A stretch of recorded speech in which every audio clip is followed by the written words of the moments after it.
je vous dis que je fais un doctorat en génie mécanique et que j'étudie des structures qui sont soumises à de grands chargements cycliques, vous vous attendez probablement pas à entendre parler ce soir de culture cellulaire et du système cardiovasculaire.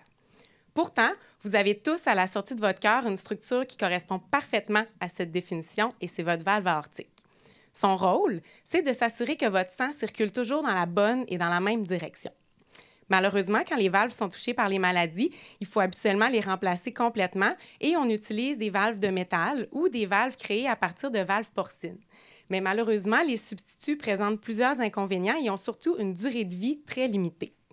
La solution, ça serait de créer une valve biologique qui serait créée à partir de cellules de patients, qui seraient vivantes et qui serait donc un nouvel organe qui aurait un potentiel de durée de vie illimitée. C'est ce que je tente de faire au cours de mon doctorat. Et pour y arriver, on commence par prélever des cellules chez des patients et on est capable de les multiplier en laboratoire pour obtenir une feuille cellulaire vivante, aussi épaisse que les feuillets d'une valve aortique.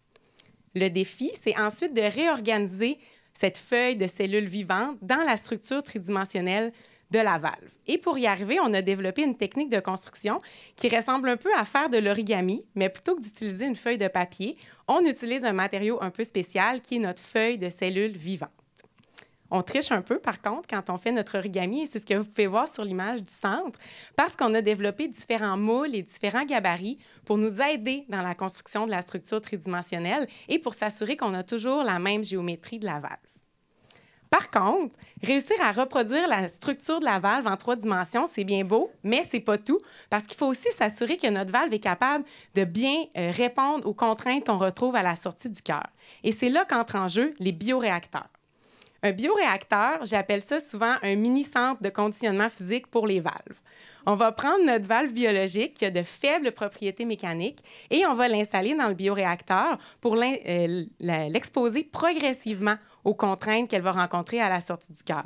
Donc, la valve vivante va pouvoir se modifier, s'adapter et devenir de plus en plus forte et de plus en plus résistante pour bien fonctionner à la sortie du cœur. Avant, j'aurais jamais pensé que des études en génie mécanique, ça pouvait mener à la construction de pièces de rechange vivantes pour le cœur. Mais pourtant, quand on y pense bien, le corps, on dit souvent que c'est la plus belle machine du monde. Et mon rôle en tant qu'ingénieur, c'est de simplement lui fabriquer de nouvelles pièces de rechange, mais qui doivent être aussi performantes que les pièces originales. Merci.